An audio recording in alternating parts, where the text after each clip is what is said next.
Hey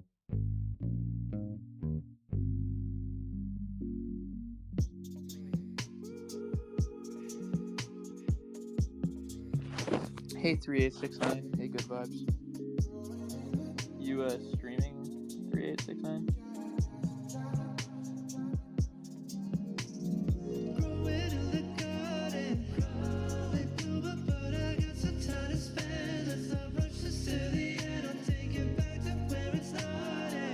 GM. On Cyber retweeted your post. Oh yeah, That was nice. yeah. They retweet some of my stuff, and they recently released that. Did you see the Infinite Museum?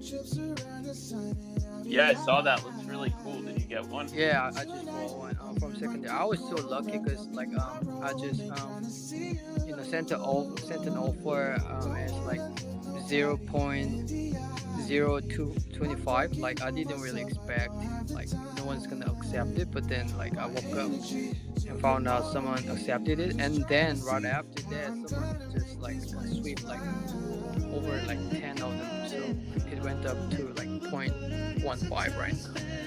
And this is really still, I think, is underrated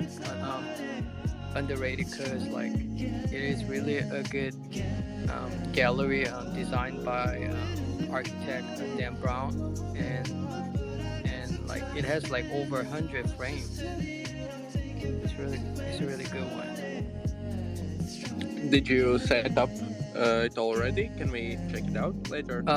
Just not yet, but I can share the link of like someone from On Cyber shared me. They didn't curate it at all, but you could see the vibe and like imagine how it's gonna be.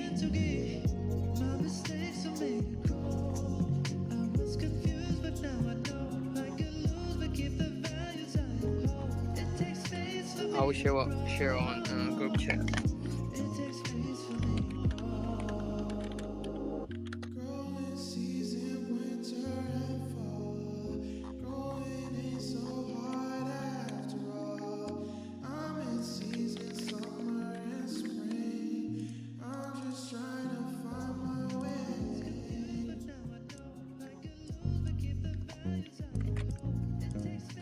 I will share on group chat.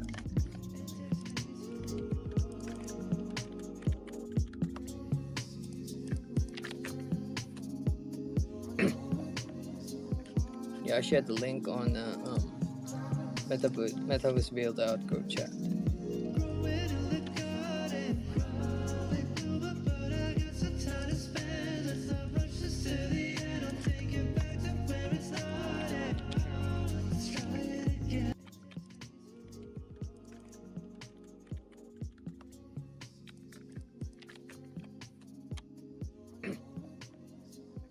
Yeah, I shared the link on Metaverse Build Out group chat.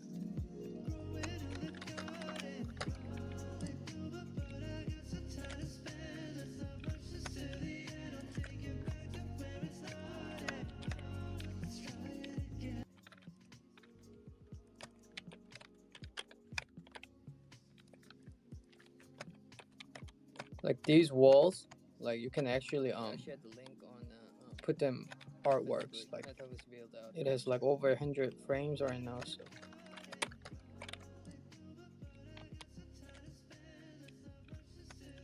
wow, I like how he just one.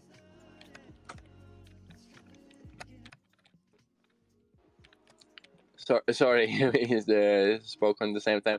I just said it's funny that we are like bcarders and we start to invade one place. We're already like 4 here online. Probably we'll get it trending just by like checking it out. Yeah, because just we're looking around. But I like how he just like it reminds me of really like that Penrose Stairs vibe. Oh, sorry, what you said?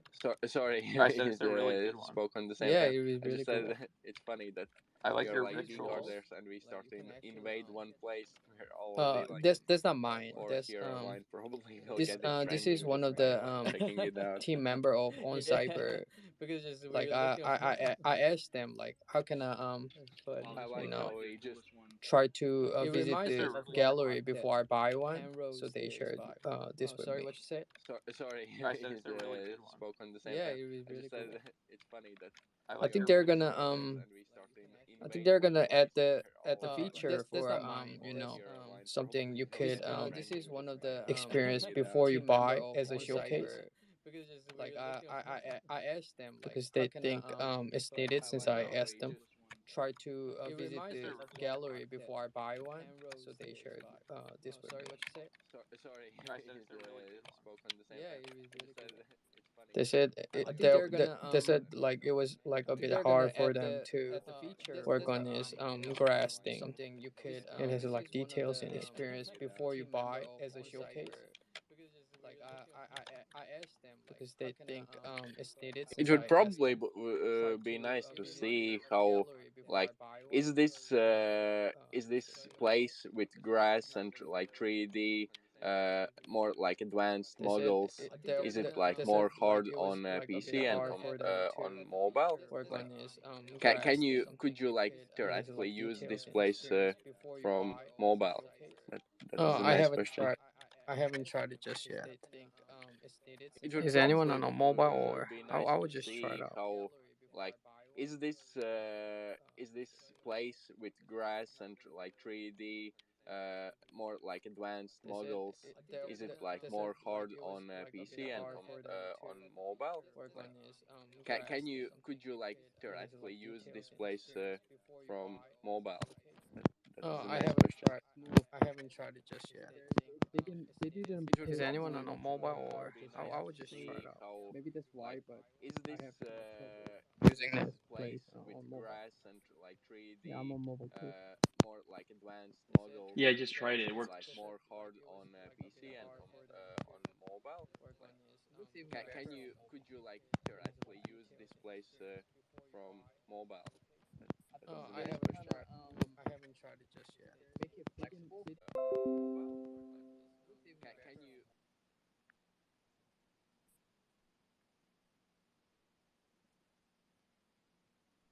I said like those like blue flowers on the grass. They're not um they're not be shown on mobile.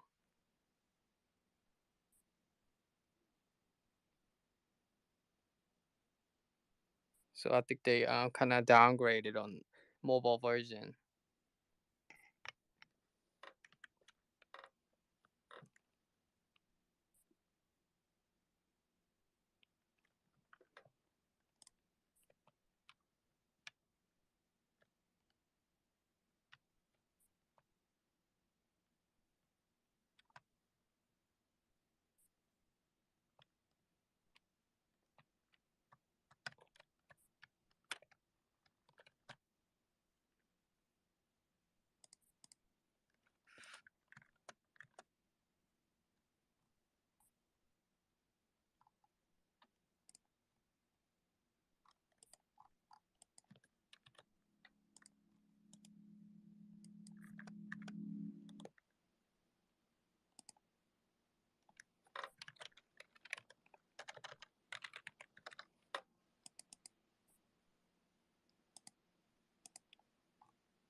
So, who's the developer of this? Some big name or something?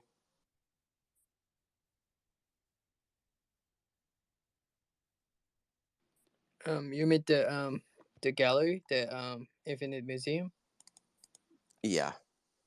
Yeah, it's a Dan Brown architect, and I think I don't know him.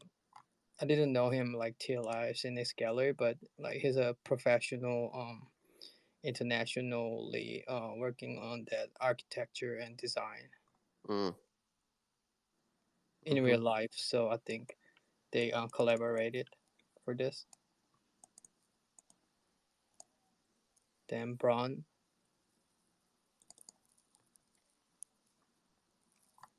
BRUNN. Dan Brown.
Quick shout out to 3869 for buying the second piece in my collection and initiating the the next mint, which you can see now in the art shop if you want. Big Sky, I saw it, looked really Big good. Sky. Thanks. So go check it out, and enjoy. Thanks, man. I actually really enjoyed the one I got. It's like, especially in the spot I put it, it looks so cool.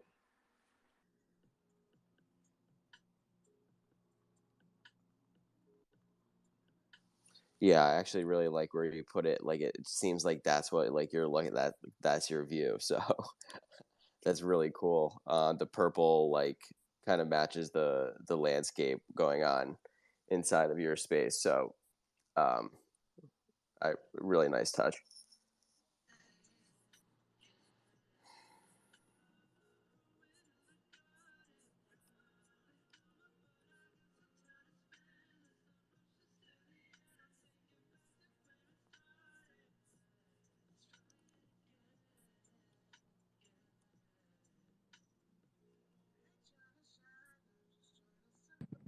So, Rose Jade is building a new space, and I was just exploring it, and it's pretty damn innovative. Do you want to talk about Rose Jade? Yes. So, Good Vibes had mentioned that he was getting married on Friday, and we happened to mention yesterday. We would love to celebrate with him. And so I thought creating kind of a reception space would be fun. So I spent a few hours whipping up some new art and then used the chalk space that 8 had delegated to me. We were going to use it for the tea house, but ended up using another altitude one instead. So started putting it up. Would love your feedback, 8. I was fiddling around with it because it's a huge white space that has those archways, and it's kind of a T formation, and then in the center there's a small kind of central spot, And so it's too vast of a space for me to fill. So I'm putting up walls for 2 of it. So it kind of looks and feel like a lot of bonsai trees to fill it up. But yeah, just decided to add huge panels to the archway so that when you walk down, you kind of get a little bit of an alternating feel against the white. I mean, so what's crazy about this space is it's a, I think it's actually, the link is Tea Shop, if you, because that's what it is. But how Rose Jade put in these like panels, which she obviously custom made for this space, is probably the best looking thing I've seen in this like chalk or after dark style. I mean, it's pretty incredible. Just very good overall. Thank you. You know me, when you walk the other direction, I'll have panels going a different feel. But the one way, the first way in, when you get dropped in, it'll be kind of a green, kind of floral pattern, almost like like vines on a wall, if you will. That's the effect I was going for. Again, it's a huge space, so the resolution of my art kind of got blown out a little bit, but I think it's okay. It's all abstract anyways. But yeah, hopefully we can have a real party reception to celebrate with good vibes. Yeah, and we, using a Rose Jade's piece I bought, like I took that and made it a wedding reception invite. And I'll put it on Polygon and send a bunch of copies to Good Vibes so he can distribute it to his friends. Oh, I love this idea. It's so awesome. Great job with the space, Rose. Thank you, thank you. I'm aiming to finish it up tonight. I don't want to linger too long. I have a lot of art that I already painted, cropped it. I just need to mint it so that I could fiddle with it in the space. But I'm getting quicker, thankfully. And then 8. I don't know if we have an actual date that Good Vibes mentioned. Yeah, he said Sunday at like cool. maybe 5 or like, around this spaces time. I mean, I'm happy to do it during the spaces. I mean, it doesn't matter. Yeah. Okay. Awesome. Yeah, I'll finish the majority of the space and then I'll fiddle about getting kind of accessories and glassware and stuff like that, just for the right feel. And now we'll have a reception spot. Yeah, for sure. I mean, because we can definitely reuse the space for other purposes. Yeah. Just really cool that you like came up with that concept of like customizing the art shape for those panels. Yeah, I had a lot of trial and error trying to figure out the right size of the art so that when it expands, it fills up like how I wanted it to. Can't get totally precise, but again, now I got it now, so I'm happy. And then Good Vibes and his fiance, they both have 777 in their username, so I'm going to use that to make kind of like a logo emblem on the ground floor there in the middle. I'm going to pay tribute to them and then work on some good signage and then art. 8, if it's okay, I might curate from your collection. Yeah, no problem.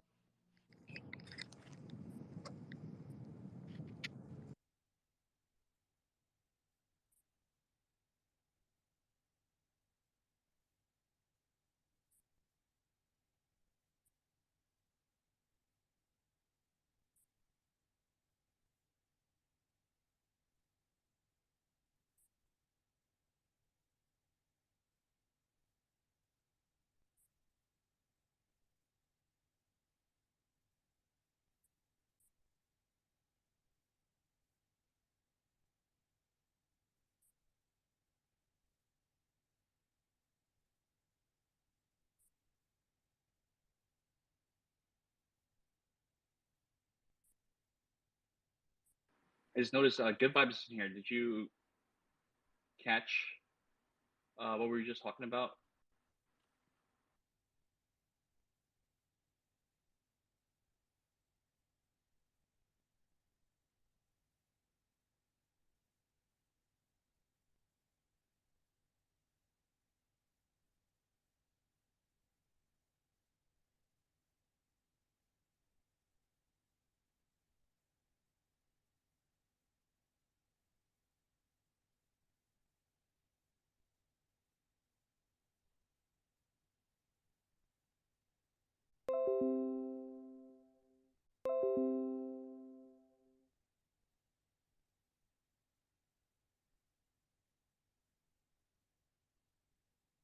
Good vibes. Did you see what Rose Jade had made? No, I have not. I just got off work and we're going to buy all the drinks for the wedding and the appetizers. But what's the? Do you think I can get on the mobile? Do you think it's mobile friendly or probably computer? Oh wait, I think I'm bugging. Yeah. Not quite. I hear you. Yeah.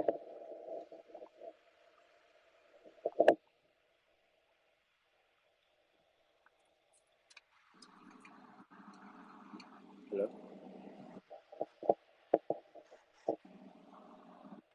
I think you're kind of rugging right now. Me? Yeah, like the connection's pretty rough. Okay, I hear you good now. I wasn't able to hear Rose, dude.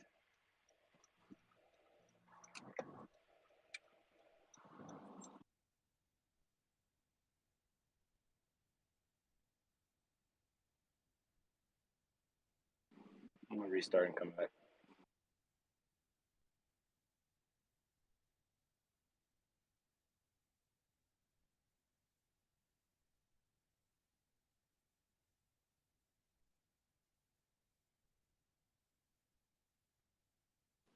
What's the name of the gallery that you guys just mentioned? It's /Tea House. Oh, thank you. Where is it at? We're just typing in the link /Tea House from station. Okay, thank you.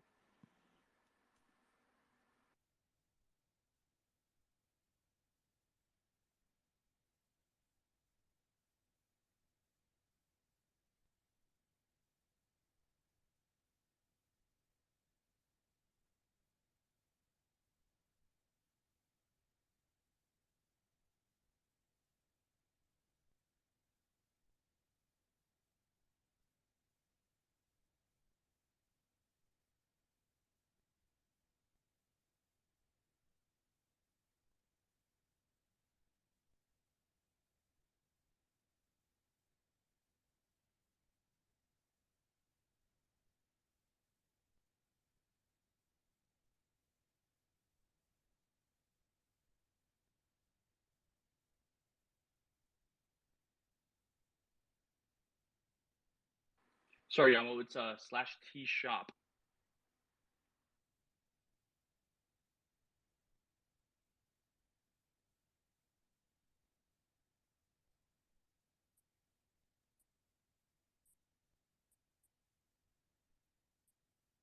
Okay, I got it. Thank you.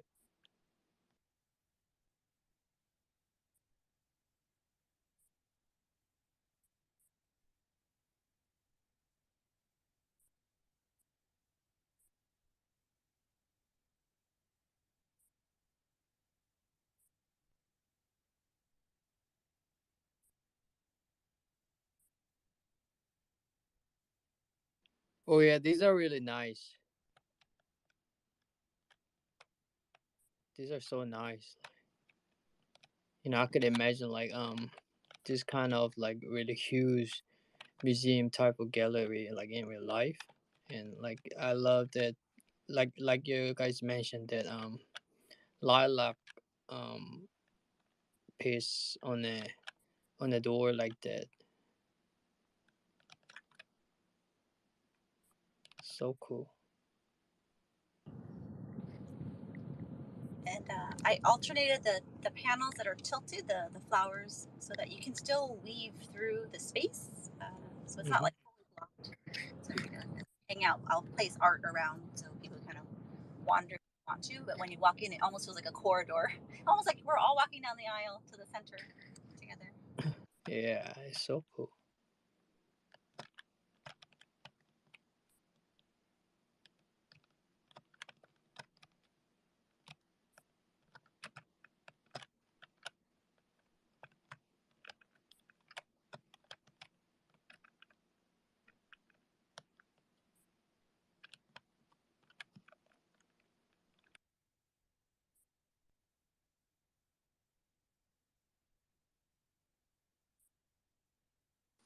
Rose Jade, were those some of the pieces that you made when you were painting the other day?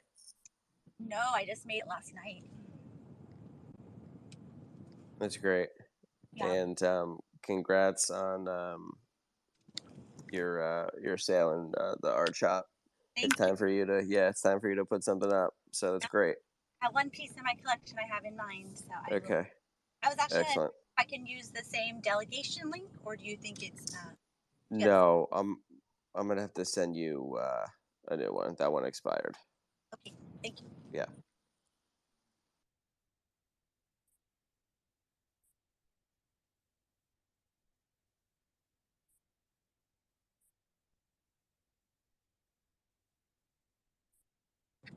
So Good Vibes not here yet, but I wanted to see to get a sense of like what colors he and his fiance might like. So I just dog selection. So he likes a lot of greens, blues, and purples and yellows. So hopefully I'm on the mark with some colors.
Does anyone here know how to fix like a stuck thumbnail? Like right now for art shop, it's showing up black, and I don't know. It's been a few days, so I'm just wondering if anyone's come across that.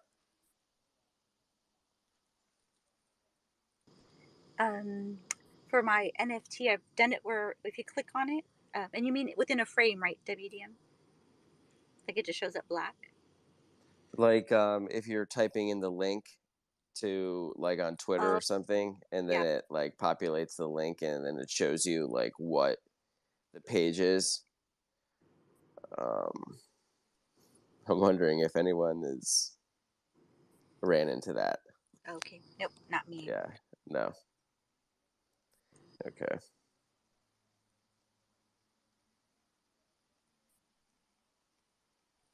Because it'd be nice if like the thumbnail showed the Bcard logo like straight on. It would just be a nice little touch. But I'll keep searching. What's strange is I saw that working on some instance that I've seen in the last day. So you saw it actually populating to the correct picture.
Yeah, WDM. I'm seeing it like right now on the on Cyber homepage, and it's working fine.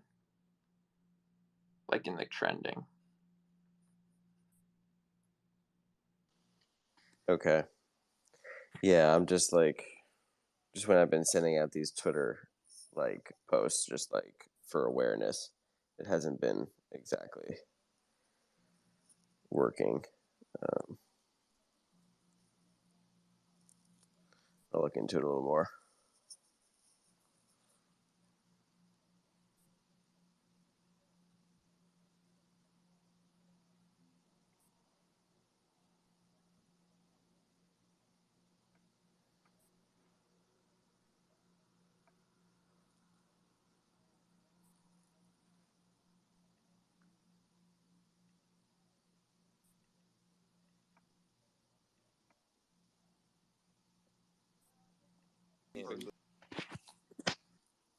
Gone into Melted Mind's place. It's pretty damn good. His loop pod? Yeah. Yeah, it is.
So, are we gonna have like good vibes, like walk down the aisle, like, like, are we gonna like, that'd be kind of funny if like him and his like him and his wife just like were walking down that big white aisle, and everyone was like in the little sections.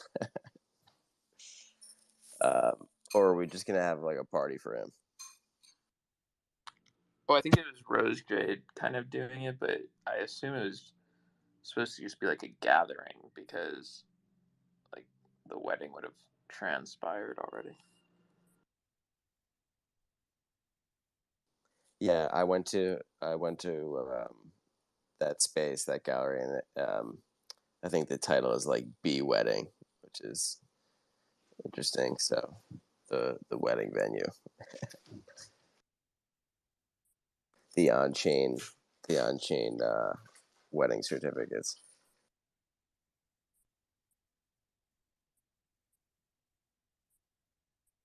Yeah, I mean, it could be again signaled by like 10 or 20 Bcards. That it's like a super deep relationship. That's probably what I would do.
as far as ENS goes, it's pretty crazy. Some of those 6-digit sales. I mean, 6, 7, 8, whatever. Guess people just want like repeating stuff or whatever, but pretty nutty. I know. I was seeing that like 3, like 8 times, selling for like 3, like 0.3 ETH or something. I don't know. Yeah, there were few of those like massive, like 3. I saw one. It was 5 ETH for like some like 7 or 8 digit, but basically there people have found out like a new thing, new club. They're pre-punk digits. Apparently there are not a lot of those like the digits that were minted before punks. So there are like 200 of them. So these are actually the those. So and what I think people see these major sales and think that these are selling because they're like clean 8, 9 digits or anything, but yeah, apparently they have historic reasons. Still pretty crazy, because to see like that sort of premium for them, but kind of interesting. You know, as far as like NFT cycles go, like at least when markets are hot, I've noticed that like, you know, Tuesday, Wednesday are like the weakest days of the period. So I kind of think it'll be interesting to see if volume picks back up like on Thursday, Friday. But, you know, seems like I would probably think it does.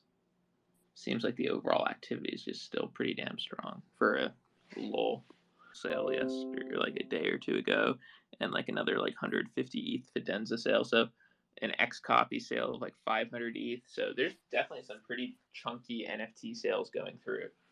You know, ENS and art. So despite all the bearishness, you know, I saw Zancan traded yesterday. You know, Guard Monolith. Someone all, you know, so like Premier stuff is selling pretty damn well lately. Yeah, and the fact that like the major ENS sales like 300,000, and we are seeing like 600, 800,000 PFP sales. So that's pretty encouraging, I would say.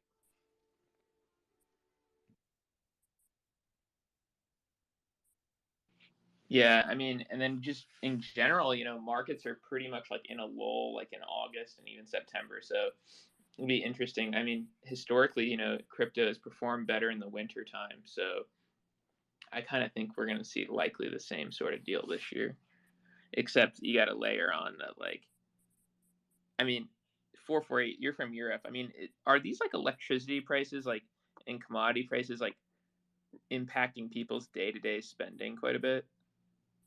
Yeah, it's insane actually. The energy prices, gas, it's crazy. Like some of my friends are working uh, like every day extra hours just to pay the bills. It's insane.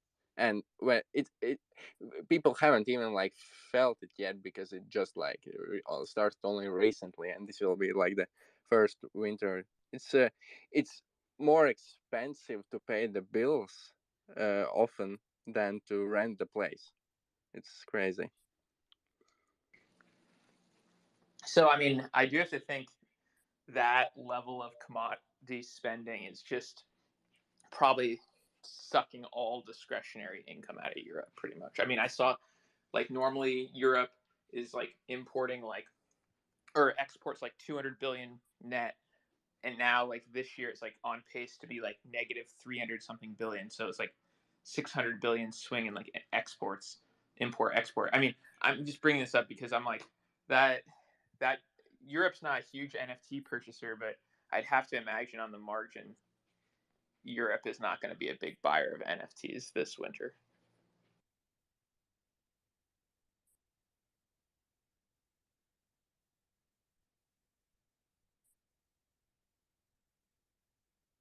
So are people just like not like, are they just heating in their home to like much? Oh, hold on. So it's not even the winter time. In the winter, it's just gonna fail. Yeah, there are shortages of gas everywhere. There are very strict laws in Spain about like energy usage, and yeah, like it's summertime now, but it's already very worrying about what will happen. Hopefully, the winter will be warm, because it will be like a big systemic crisis if all countries actually need the gas to heat up. Yeah, we'll see. Yeah, hopefully it is warm. But even if it's warm, it could be pretty bad if you're in shortage. Yeah. If it's cold, I don't even know. No one from Europe will be buying anything luxurious. Like people are, yeah, like I'm not so educated on housing, but even like just from this perspective, people are starting to sell apartments which are heated up by gas. Probably there will be some new alternatives made to heat up their places. So, but yeah, it's pretty bad, to be honest.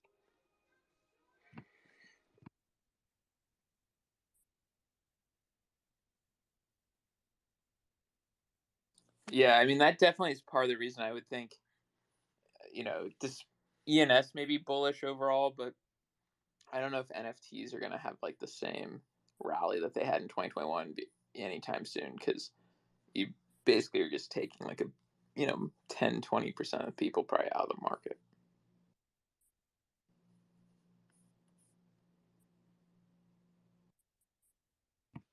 Yeah, and the fact that euro has fallen so much against the dollar.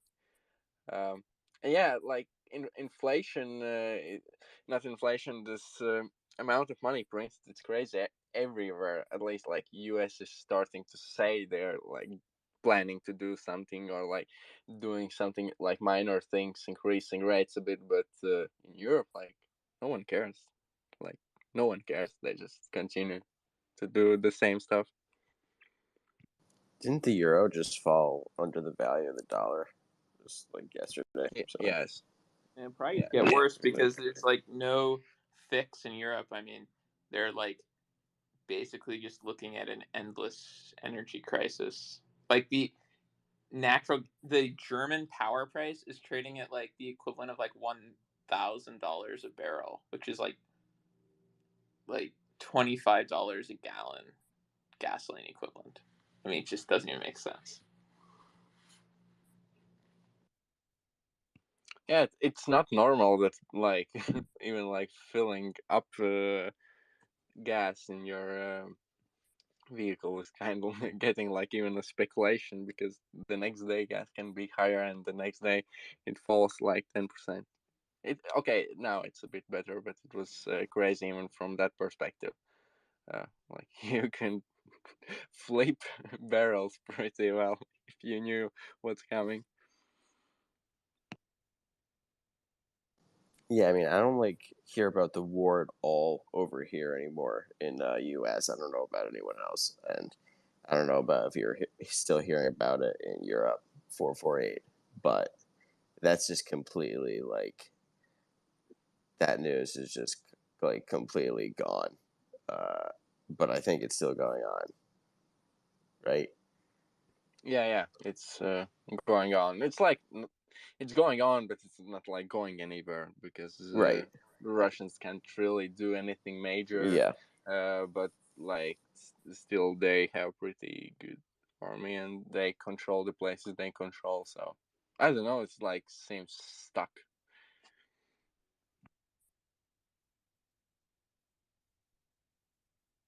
Yeah, I would concur with WDM, and the U.S. news flow is like pretty much gone.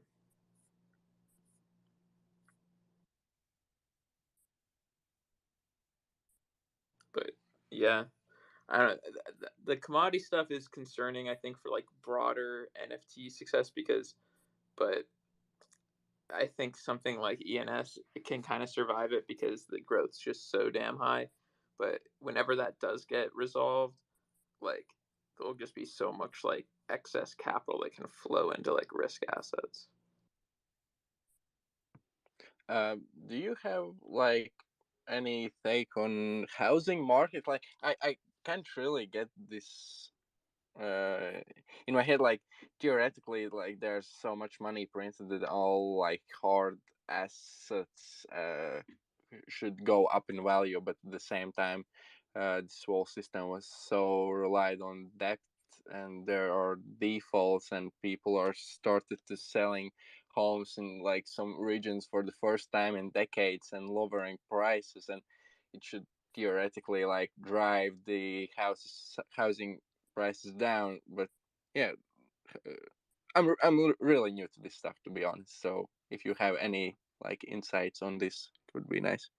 Well, I mean, I don't really know anything about Europeans, but like in the U.S., like there's like kind of just like an undersupply of houses. So despite like the higher rates, like housing is coming off, but not like probably. I don't think we're gonna see like an '08 crisis. I would be very surprised if anything close to that occurred, because housing still is like there's so many cash buyers in the U.S. Something insane like 30% of homes get bought in cash, like no debt at all.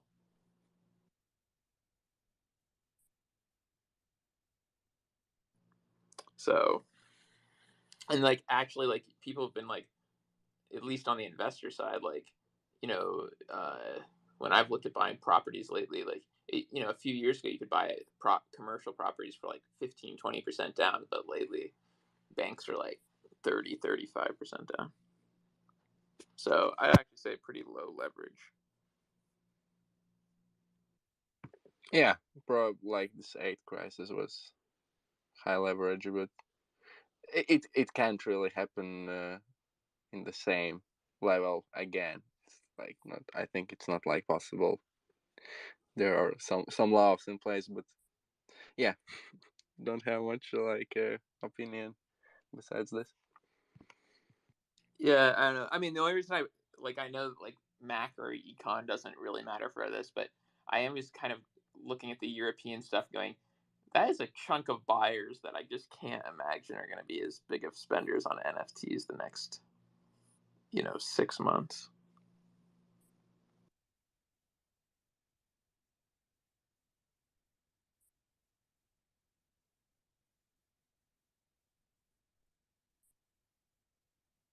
Yeah, I would agree. I could still see maybe like ENS maybe having a story, and just being like kind of like the global like go-to for like digital real estate, Ethereum real estate.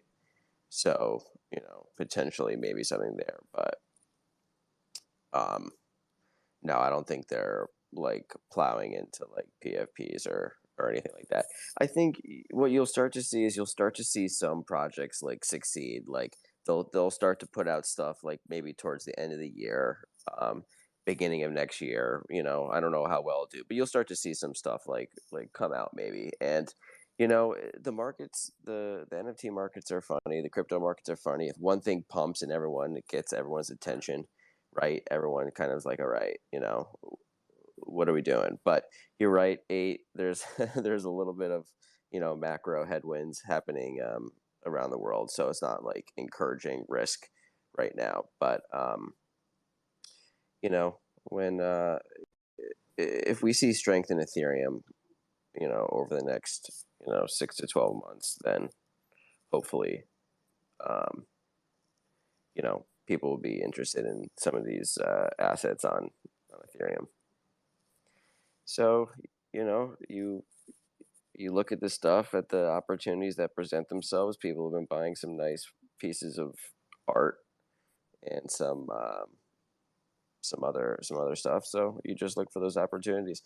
I still love the story about the 5 digits. Right, we had a couple big days there, cooled off, and came down a little bit. If you've got what are they, like $60 right now to spare, grab a 5. That's going to be a decent crypto plate, right? We talk about your address, we talk about your plates. That's going to be, I think, 5 digits. 100K is not a lot of people. We talk about ENS growing to 20 million users, right? And 100,000, that's peanuts, and it'll be worth, I think, a whole lot more than $60. So there's some little stuff, but again, what we're doing, I think what we're focused on with Bcard and building and metaverse build out and network building is important, because when you can't really, we've talked about this, you can't really do that in a bull market. You're too focused on what's pumping, really. So this is a good time to take a step back and do this kind of stuff and think about these kind of things and have these type of conversations. I always I've been through a couple of bear markets. I know 8 has as well. It's definitely like refreshing at some point to just like not focus on like prices all the time and stuff like that. So I do enjoy that, and just to get like into the more philosophical, the weeds of it. But that's all nice, and then we know what happens. The bull comes back, and we're people are scrambling. But we pack our bags now, and that's kind of my little outlook on it. Yeah, no, I broadly agree with your outlook. I mean, I think this is probably going to be a prolonged bear market, but then you just have so much growth in ENS that because ENS is growing like 5 times faster than Ethereum, broadly at least. So to me, you have to keep like packing those sorts of bags or holding those bags, because if you're growing at really 500% a year and you fast forward a year, I mean, it's not even the same market anymore. So just every day you stick around is probably pretty useful. Now, if the market, and it is also not growing like NFTs were last year, where they're growing like 60,000% a year, because that's like not sustainable. But like ENS is like having like pretty sustained 500% growth, not like flash in the pan. So sticking pretty strong on that. I actually think it's getting a little bit more broad based too. Like before, when it was just 3 and 4 digits, but now with it being a bit more broad based, to me it kind of suggests there probably is some new buyers in the market. Even though I know 448 is kind of thinking maybe it's just the same people, but there's definitely higher trading volume. So it to kind of seem like most of the people in our ecosystem were tapped out. So if there's if there's more trading volumes, it probably is some new capital hitting ENS. Yeah, I kind of agree with it, because like recently I talked with my friend who's working in Instagram and Meta, and he's an NFT artist himself as well, and working as a Web3, how can I say, like officer kind of thing, like developer, but he didn't really have his domain until yesterday. Um, so I mentioned to him, like, you gotta secure your nickname at least, and like your upcoming brands or something, whatever. So he just made it, though. Like even in the this space, people are still slipping on in this domain. So yeah, it's like definitely guaranteed that's mm, gonna massive growth coming. Like we don't use our MetaMask on Web2 social media just yet, but they're gonna add features, and every single person using digital crypto wallet, like they're gonna be shown as their digital identity, including ENS. So yeah, You were still got saying a long way. at Facebook they're gonna do that? He's working at Meta, and they are really into NFTs stuff. So he's working in there. He's working in Spark AR and Meta, Instagram, but they are really, really, really sleeping on NFT stuff because they gonna they kind of like stuck in there because like Meta is like a huge company, so they cannot really participating in this thing like like Twitter Space or something like that. So, but they still he said that they are really referencing a lot information from Twitter. So like we always like see ENS trending, so they are really realizing it.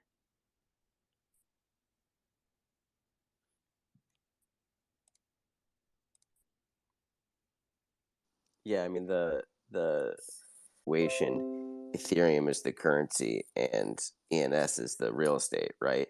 So NFTs aside, like those two things are very sort of tangible in that idea. So um again, that's just confidence in in that sort of asset and what it can through a bear market and et cetera, et cetera.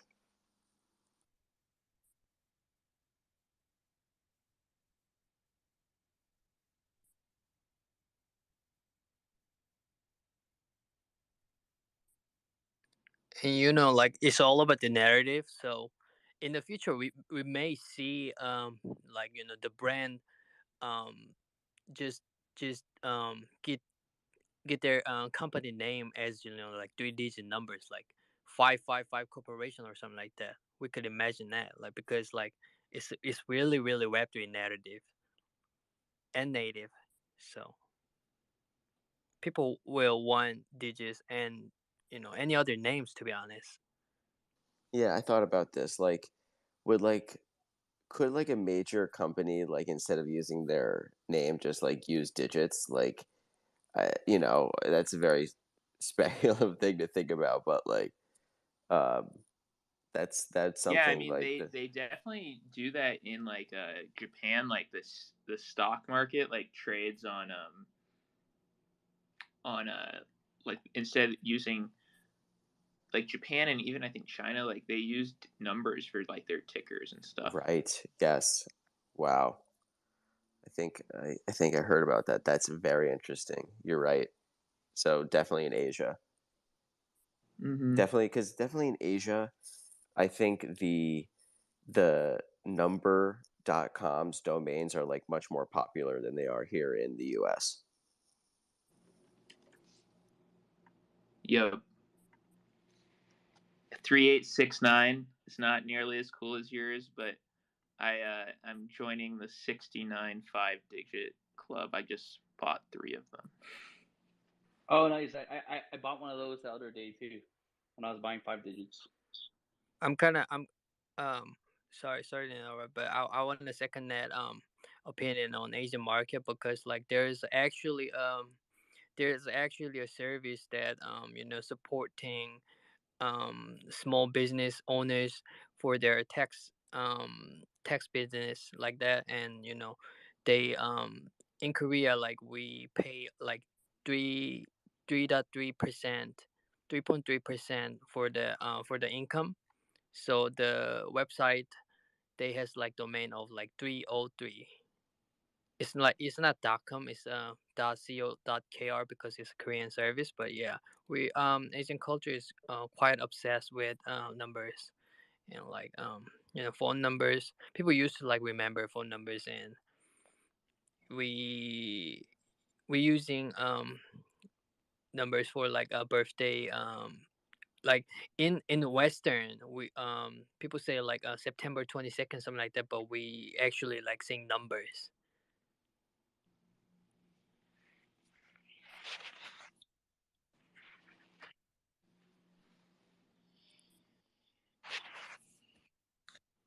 Yeah, I mean, I think that was one of the big reasons why I went so hard into the numbers is because I lived like, like almost 2 years or whatever in Asia, and so, um, you know, I was pretty familiar with how those sorts of people, or like basically that market would be probably a huge buyer of ENS digits over time. And so, that's also why I bought like 008, at the time, because I was thinking, well, a Chinese buyer likely would want that at some point in the future. 5 also is popular, 6, 8, popular. So I was trying to buy numbers that would be, all else equal, more favorable to Asian buyers, because at certain points in time, Asian buyers, can dominate the crypto markets, especially in something as illiquid as ENS digits. 100%. Like in Korea, our social security number, first 6 digits are really important. Like because it reflects your birthday, so we use 6 digits. Like for example, I was born in 1991 September 22nd, so I go with 910922, like something like that. So in Korean market, like 6 digits could be something.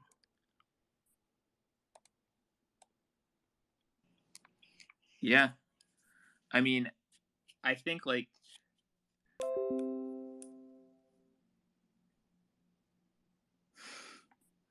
I just saw your post 448 Ethereum number service. Yeah, that's basically the current state of things.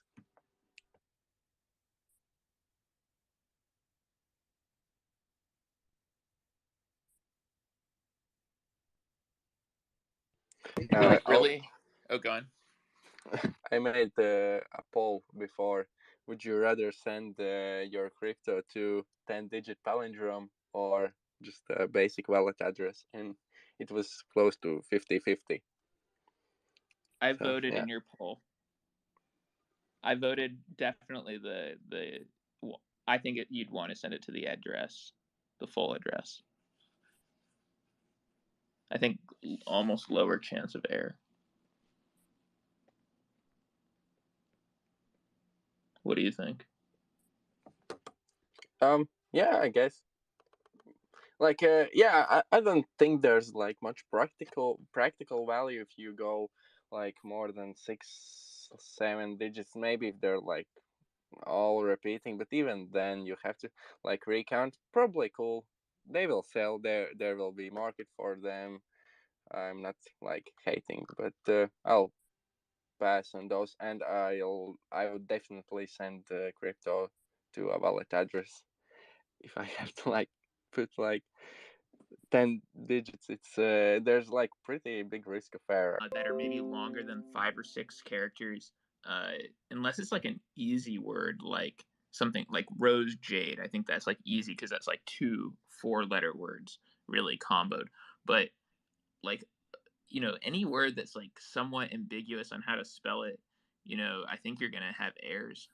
I saw even like there was some error that caused someone to lose like 8 ETH. It was like a few weeks ago. Like, someone bought like the misspelled version of like some NFT project, and then like of course inevitably someone sent the misspelled version money, and they got like 8 ETH or something like that. That's actually an interesting thing, is to collect like commonly misspelled words for the occasional mispayment. And like there's gonna be a market for scammers as well, like something donations or something like that.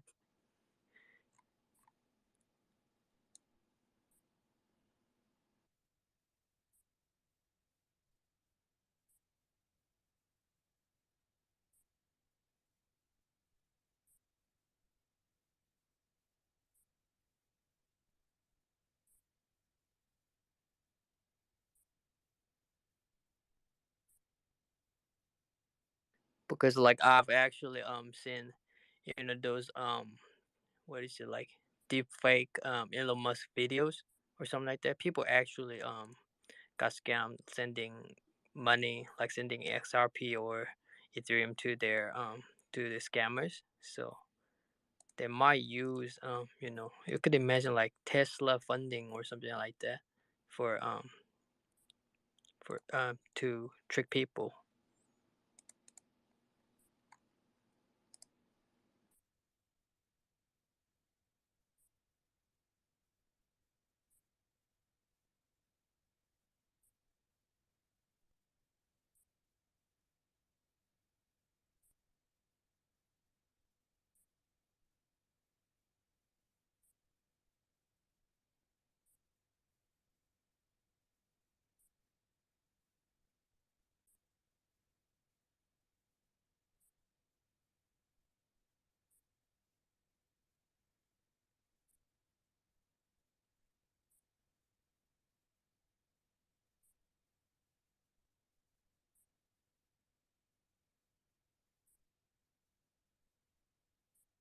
Yeah, I mean, I think that the 42 character thing is actually easier, or it will result in less errors than most things that are probably getting minted today.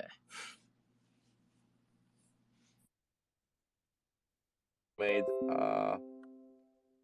builder, you have some role within the 10K chat now, because yeah, there are these people from Fracton who are interested in discussing 3 digits with probably like some of the members, and yeah, people made you as a mod, I think, to do something regarding that.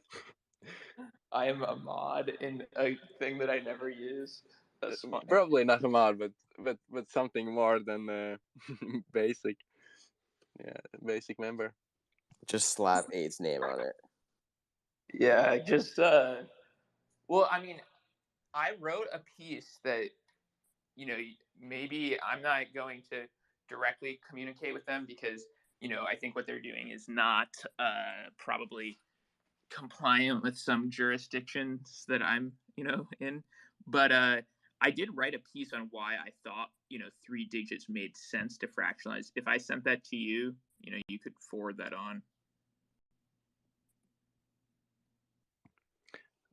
Yeah, I can just drop it in the 999 chat and just say you won't join and you're not interested in using Discord, but you can just refer to 8's thread and see his opinion on this topic.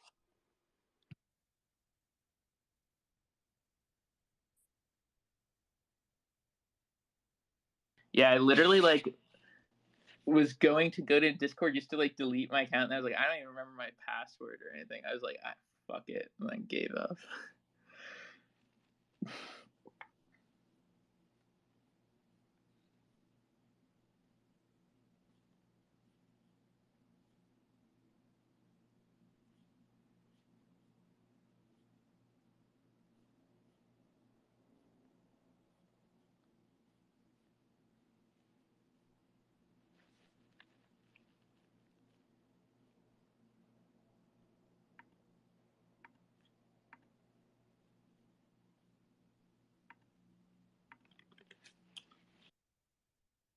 For free, I just sent it to you. It was like a 3-part tweet where I kind of discussed why I thought 3 digits made sense to be the next one. So, you know, it talks about why to fractionalize assets, liquidity of 3 digits, and then just the progression. And, you know, basically that 3 digits were actually the first thing that was fractionalized, right? Because in mid-July, Rally Road, you know, fractionalized 105.eth, and I think sold it for around 40K.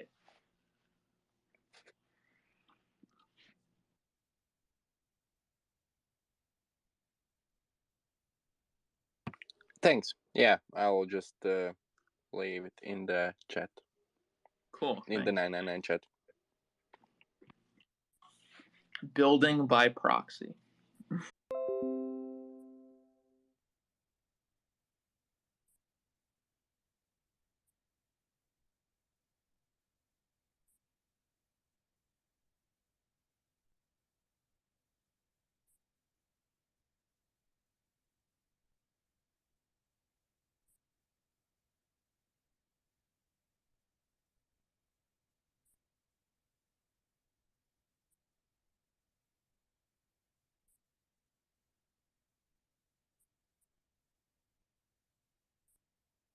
And I also, if you want to include it, I put like a chart about like just the growth of ENS and then like the entire reason why I bought so much ENS names. Because like if they're like looking at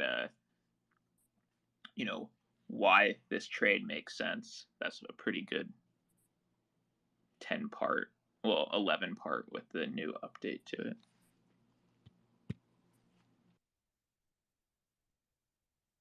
Tend to fractionalize assets is because they're too expensive. Like fractionalizing 5 digits doesn't make a ton of sense, I don't think, yet, because like you can buy them for $60.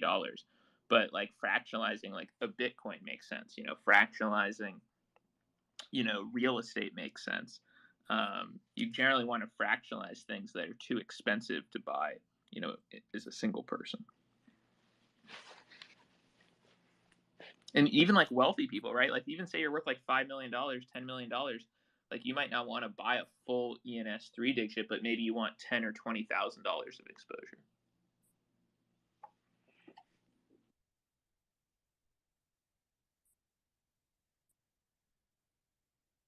Yeah, I mean, in terms of like liquidity, I don't think we've like tapped anything yet. I mean, we're still in like the dial-up days. Like you can only buy something like one of these expensive $40,000-$50,000 items as like a single entity, and with the exception of a few like items right now and a few services that people don't necessarily trust. So that just thinking about that sort of thing. That could happen, in the next 1 to 2 to 3 years. That's going to open up a lot of money, because it just doesn't make sense for most people, and we're not most people, but it doesn't make sense for most people, right? With how comfortable, even if they were interested in NFTs, right? And they were a normie and they were interested in NFTs, it's still too much of it's too big of like a price tag for their conviction level, right? So yeah, some of these products for fractionalization, we will unlock a lot of liquidity. We just hope we see it and it comes on the market in the right way.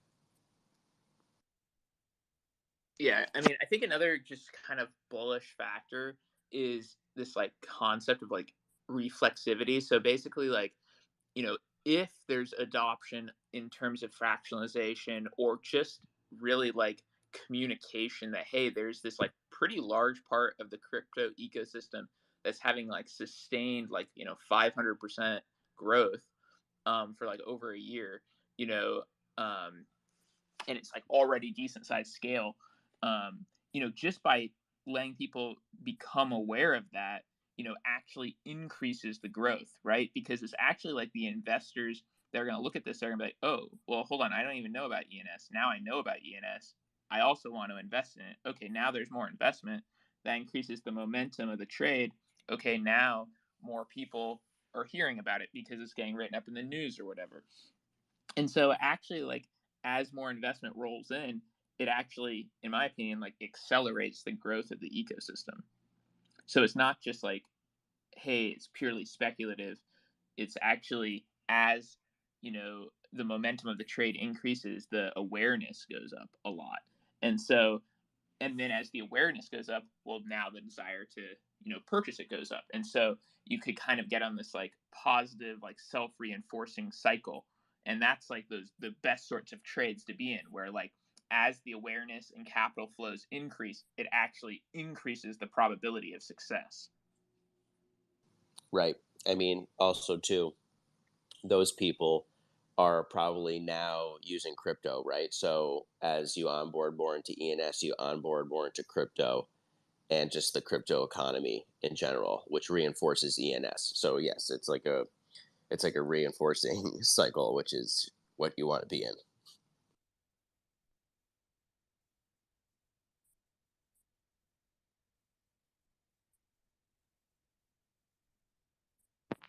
So yeah, I mean, I think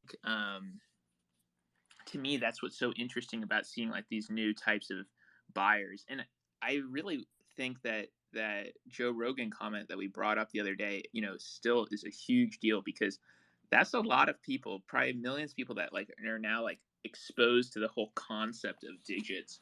And now when they actually hear about ENS digits, they're gonna be like, oh, I know about that. Yeah, I mean, I was thinking about this. There was only a few ways before to own a number, right? You can, like, .com obviously is the most comparable, and license plates, right, where you could, like, quote unquote own it, like, by law, right? But this is like owning like a number, like on steroids, because of the decentralized nature of it and the fact that no one can take it away from you. So, I mean, it's truly a way to own a digit, which I find fascinating.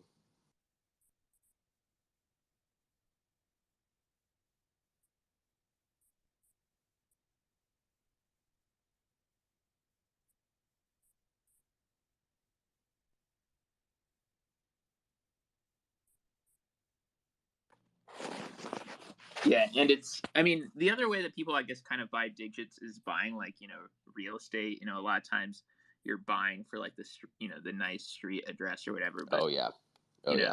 So this is just the digital format of that.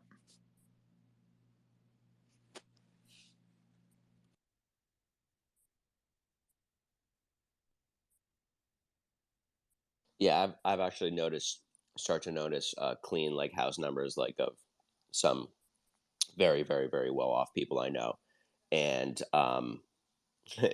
it's like funny, like one of them, like, ironically, is 77. One of them is 100. Like, very, very, like, noticeable, crisp, clean numbers for real estate. So yeah, agreed.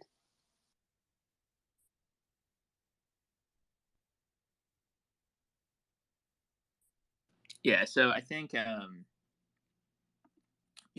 it's going to be like, I think that we're just going to keep seeing like new types of people. I do think we are seeing probably new flows into this, despite a lot of it just being the same people buying and selling stuff. But you can't get like net appreciation without new flows coming in. Yeah, I think it. It also. Yeah, I think it. It also starts with onboarding people into ENS with, again, as Yamo said, their nickname or their name, right? Um, and then I think it's very easy to understand the digits from there.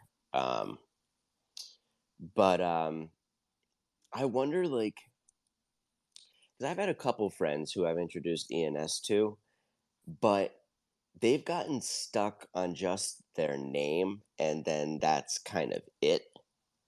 Even though I talk about the digits a lot to them and they get it, and this one guy like loves numbers, talks about numbers, and I go, dude, like, we talk about this a lot, you can, like, buy them now, right? Like, but I wonder how many people are, like, kind of like stuck there, but are like almost like on the fence, like ready to go, like that's the next wave, right? They have ENS, they have their name, now they're just kind of waiting to.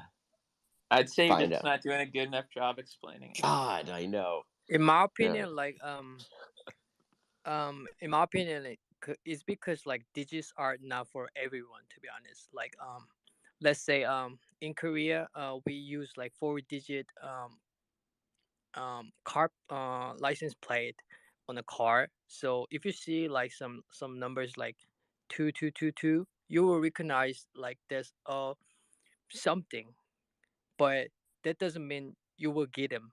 You know what I mean? So digits are not for everyone, but just like we love, just like why we love it is really really limited in worldwide, um, you know, on a worldwide level, because like even though like in Korea there's 4-digit license plate, we add there's a like additional characters like next to it, so people recognize it as like 2222, but there's something else. But it's just like pure 3 digits, 4 digits, and you know it's just like for whole worldwide, not just in certain country. You know what I mean? So I mean, I understand them though. Like, not this is definitely not for everyone, but if you are a business owner, if you are celebrities, if you are like really really into Web3 and narratives, then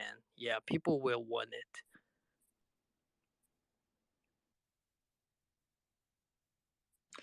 Yeah, I mean, I'm trying to think like of people I've talked to about ENS.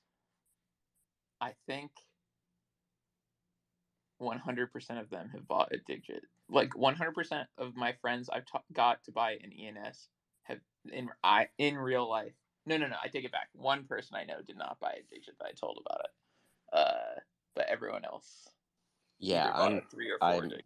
I'm 3 for 5, so I have 2 that I'm not. I'm scratching my head, but I'll figure it out. Individuals.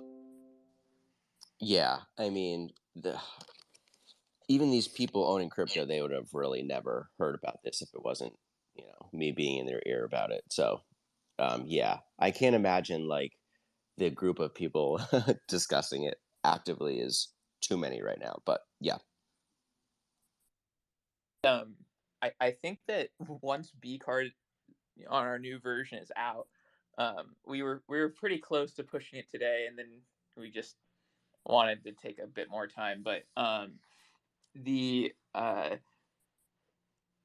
think that is the Bcard itself is one of the best places to display a digit, because you realize that like that is just your payment address, right? So it's so much easier to see that when it's short in a number than a word. And here's another thing I think people don't factor.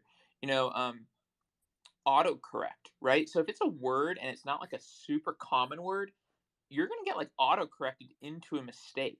And I was actually sending a payment like a couple weeks back to a pretty big like OG ENS person, and their name was getting auto corrected from like one long word to 2 smaller words. And like literally I was like, man, like I told him, I was like, I think if you are getting like 1,000 people to send you money, I bet you dozens of them will send it to the wrong thing. Because I was like, you have a 4-digit, you should use that instead.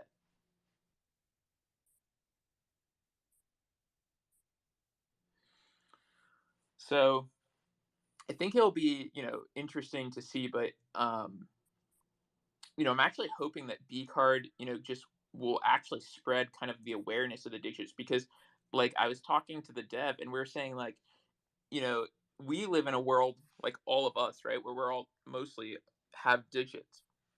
But in a world where like you're interacting with a lot of people that don't, that's actually when you realize like the value. And I think like in Bcard we actually send a lot more ENS related transfers than other people, and you realize pretty quickly it's a lot easier to send it to someone when you don't have to say, well, how do you spell that, or what's the spelling on that, or you have to double check it. It's like, nope, 448, that's pretty damn easy. I'm not going to make a mistake. I'm never going to get auto corrected on 448. I'm never going to get auto corrected on 2840. So I think like I know people say, oh, it doesn't, the utility isn't the whole thing, but actually the number one important thing for ENS is that you're receiving payments. So if you're not able to receive payments due to typos, well, that's a problem, for that name. And that's why I do think these short ones for this sort of thing make sense, because once you get to a long enough length or something that's kind of complicated to spell, you might as well just use the 40 character thing.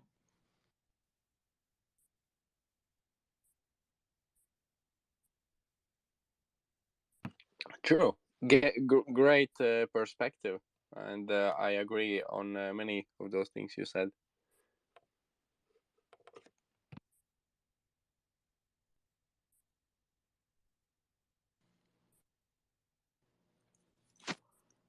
Yeah, I mean, it's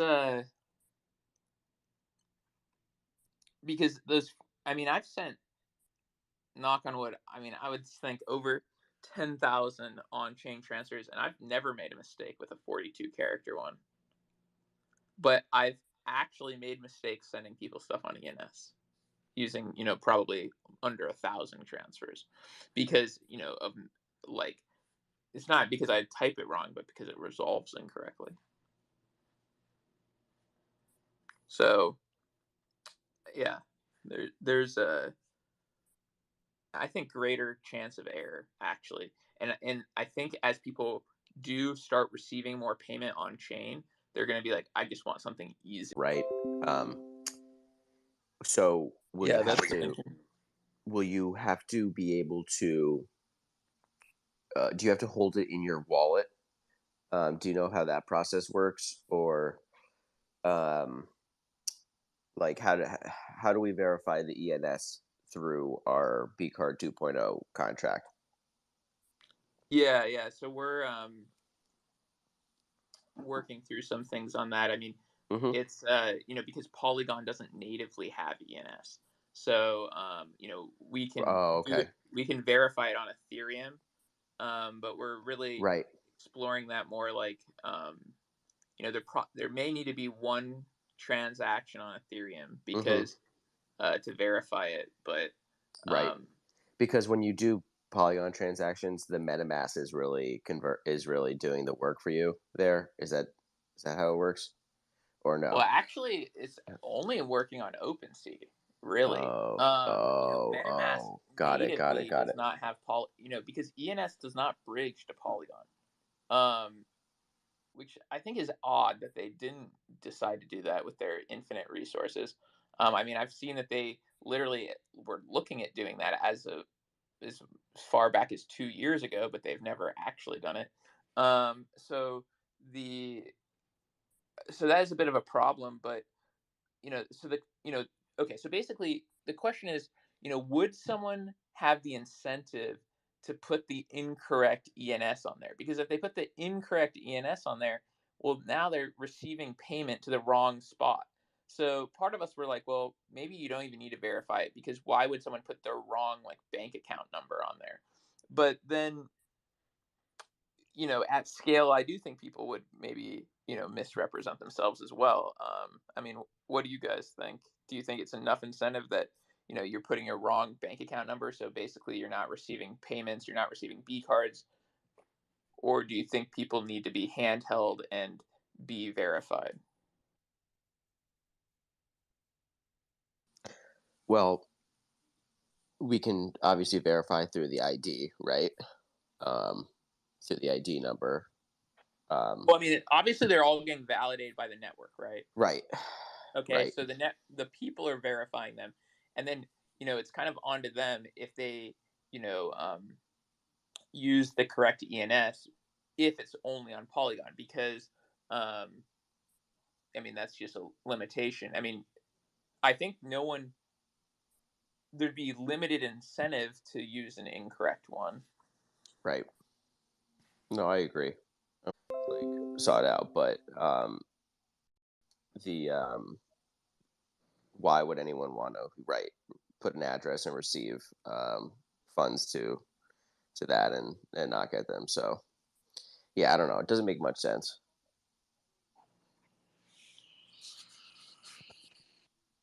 Yeah, it doesn't. So, and then also, I would be receiving the cards they're getting. I would be, theirs would be receiving none.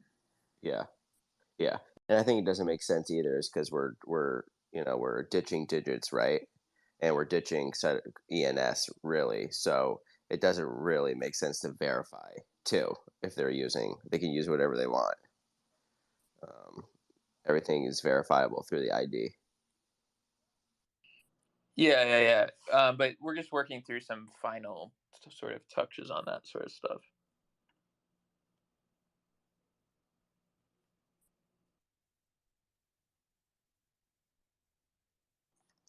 Yeah, I mean, I also was thinking, yeah, I mean, yeah, we'll just figure out the best thing. But we're pretty damn close, we were testing it, but I think we just want to take a little bit more time, because the thing about this isn't like when you put a website up, there's much less ability to, fix it after you post it. So you just got to be a little more cautious than if it was like a website or something.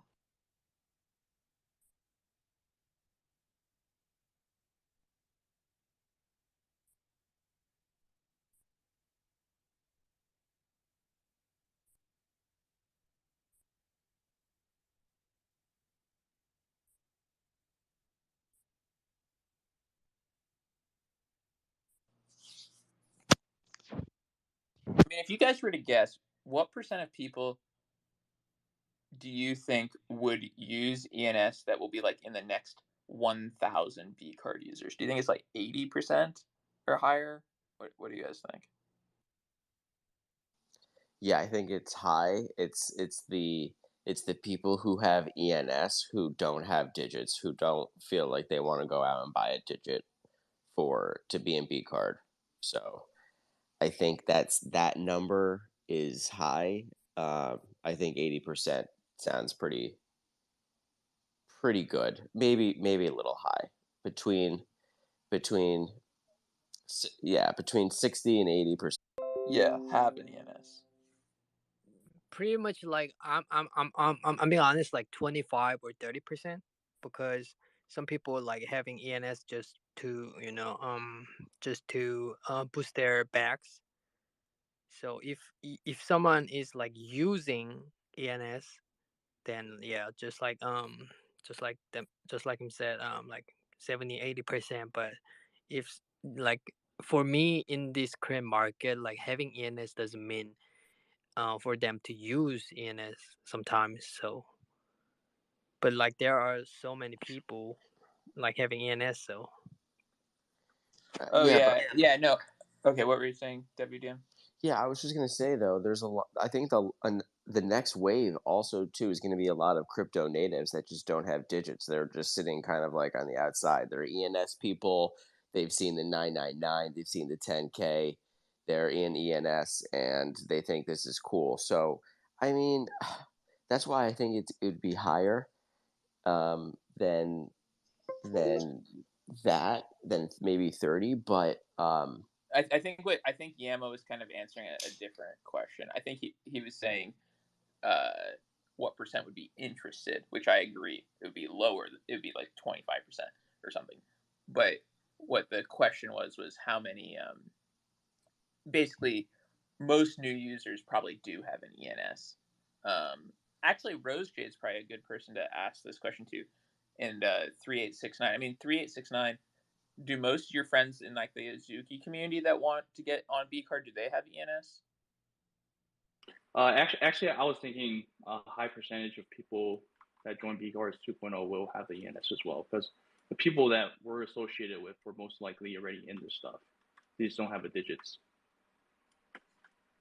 But yeah, most of the people I'm talking to, most likely they already have an ENS. Yep. What about you, Rose Jade? Are the people that you talk to that were kind of interested in Bcard, do they all have ENS as well?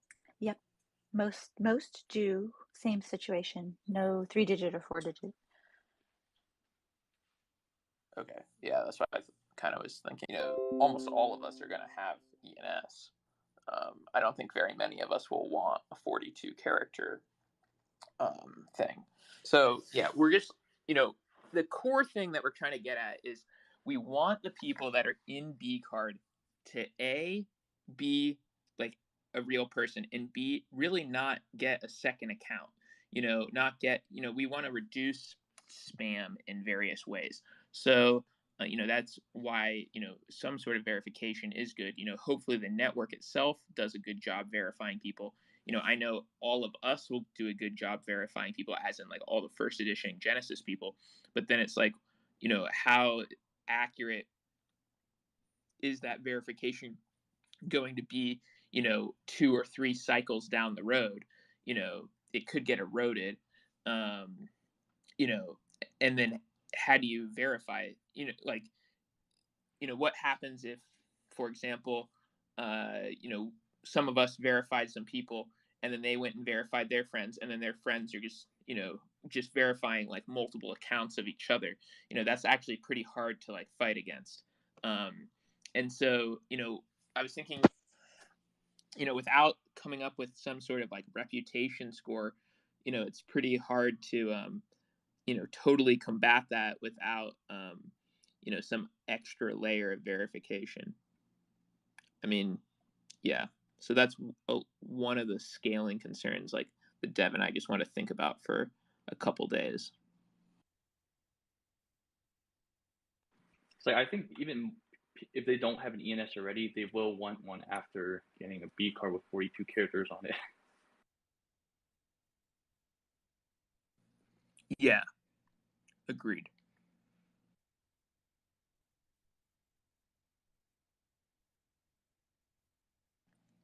Now, just throwing an idea out there, do you think it would change the number of people signing up if you had to do one transaction on Ethereum to verify? That'd be like, kind of like $3-5 gas fee sort of transaction to verify your ENS. I would say probably not, because like if we're also taking out like the 3-4 digit like restriction, so like I think $5 to verify. I think more. I mean, yeah, I don't know. I'm just saying the gas fee, basically. The gas fee, yeah, they're not really. Well, I think for most people it shouldn't be an issue. Yeah, that's kind of what I was thinking, because yeah, it's just unfortunate that ENS doesn't have like a replicated database, like, but they don't. So, to bridge the data to Polygon, we have to like think of like alternative methods.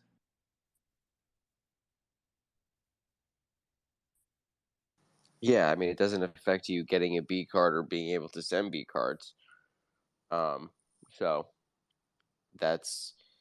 it doesn't affect like your ability. It doesn't affect the network's ability to grow, right? It's just like if you're serious about your identity and your reputation, you could do that, which is not that expensive. Right. It doesn't. Correct. Basically, the question is, does Bcard need to verify the people's ENS, or can the network participants be trusted to, only put their own ENS on their card? I would say 90+% of people would not put not their own, because again, they're not receiving, they can't be validated, beyond their first 50 cards or whatever. So, I would think the vast majority of people do not need that hand holding. And then, of course, there's many things like if your digits or whatever sit in a cold storage, I mean, you can't really mint from that wallet anyway. So, there's issues, though I think that stuff's a bit more fringe case. But yeah, so this is just one thing we were kind of pondering lately. I think it will affect like the onboarding of Web 2 users though, because like if we didn't have to pay anything, I think those people are more likely to join. They just need a little bit of Matic to transact. Now they need some ETH, and then yeah, I mean that's the problem. That is the problem. So basically, we cannot onboard Web 2 users if we require an ETH verification. Okay. And so that's the trade off. And, so we require it, the average person is going to be higher probability verified. Okay. We don't require it. There may be people that use, 3869 to impersonate you. So let's actually think about that scenario. Let's say someone uses 3869 to impersonate you. How do you feel? I mean, they don't have the same B cards as I do. You're right. They do not have your B card. They're not ID 120. They're ID, 12,014. So they're definitely not you, but they are using your .eth on their card because, they are in this scenario. Does that make you think anything? Me personally, I don't really care. But is it possible to do like an option if they choose to do that? If they want to customize with their ENS, otherwise they would just get the 42 character. Yeah, so that's actually what we're doing. That's what we are doing. So basically, on the contract right now, you have the option to use an ENS, and then you also could say no, and then if you type in no, it just puts your 42 character. Yeah, with that, I think that would be the solution.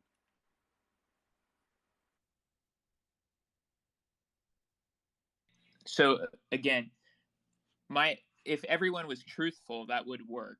The question is like,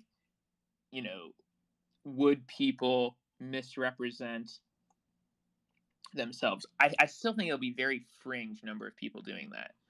So I don't know, like, I don't want to like make big changes to our setup because of the occasional bad actor, who's clearly not you. This person's getting into Bcard not at the right time, doesn't have the reputation. So, that's just one thing that we were thinking about. And then the other question was, so hold on. So yeah, that was one of the last things that we were kind of just pondering before we went live. Like, is the kind of self-reinforcing, like they won't be validated, sufficient? And then the other question we talked about, and I don't think we're going to do this, but we were saying, hey, right now we have the option to make the subtext like unique, meaning like only one person can have that subtext. But then that kind of introduces a bunch of issues, so I don't think we're going to do that. But I mean, does anyone have a strong opinion on that, one way or the other? I mean, we have someone with like their real first name. So if someone else has the same first name, they can have the same subtext. I mean, that's what I thought. Like, there's going to inevitably be multiple people with the same first name. I personally do not think it makes any sense to make it unique. But like, we did it on the first edition and stuff simply because, we wanted it to be memorialized as kind of this unique thing, each person. But in time, there'll be multiple people named a werebear. So, we should allow them to both be that if they want, I think. I mean, does anyone have a strong, like, desire for it to be unique? Nope. The only thing that's unique in this project is the ID number, right? So knowing that, if there was any way just to like, I don't know if we could like, because right now it's not on the card, maybe if there was a front and back of a B card, it would be on the back of a B card, but we don't have a back of a B card. So, and you don't think we should put it on the front. So, that's just a very easy way but everyone's not going to know, or, not everyone is going to know. And to check the ID number, someone could act as 3869 and say, hey, you know what? Send this to my other address or whatever. But listen, that, I don't know how complex of like a scan that is. It's just like, hopefully, the community can get around that. But again, the ID number is the unique identifier, and if we could just some sort of way highlight that in anything we do, then maybe that'll be useful. Yeah, I'm actually like, I just like this morning sketched up a B card myself in like a P5JS and was like screwing around with like some last minute, is there a way to add the ID with it still looking really clean? And I still like I don't have like a great solution for that without changing the ENS section. think maybe it's just like a tiny number on like on a corner. Or you don't do that with it. Yeah, here, give me 1 sec. I'll try it right now. And with a unique name, like we actually have someone with a real name, like 6909. He's Chris. What if someone else is named Chris and wants to be Chris?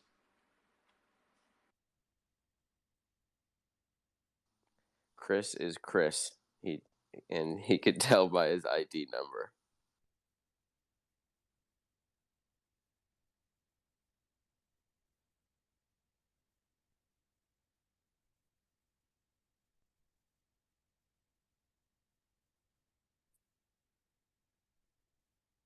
By the way, I wasn't seriously considering any of these things. These were just things we were talking about because we're about to go live. And we're like, okay, none of these things can be changed. So we just wanted to run by like all the, nutty ideas a little bit.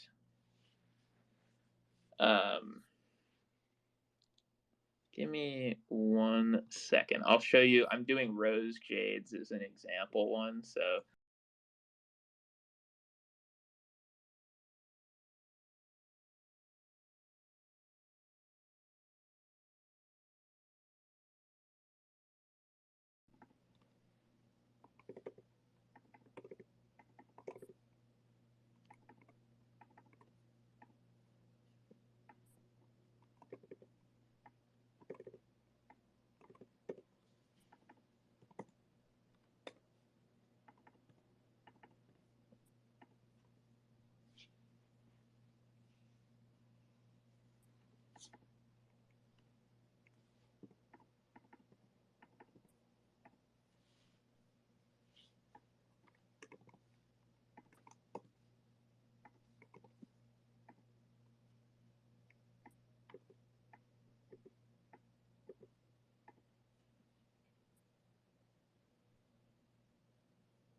really like draws the eye too much to any of the spots, I think, when you put it in the corner, even if it's really small font.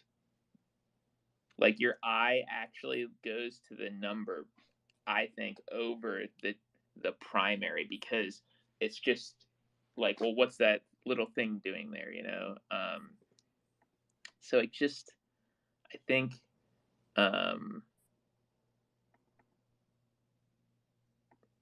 I'll screw around with just checking it up on like OpenSea, check their token ID or Polygon scan. Yeah. Basically, we're making it in the contract, so it's a little easier to find for you. But yeah, I think if you put it anywhere on the B card, it just doesn't look as good. It like radically reduces the cleanness of it. And then the problem is on why you can't really replace the .eth or the 42 character thing is you do need a way to know really quickly where to send it, right? So it's not like you can sacrifice that.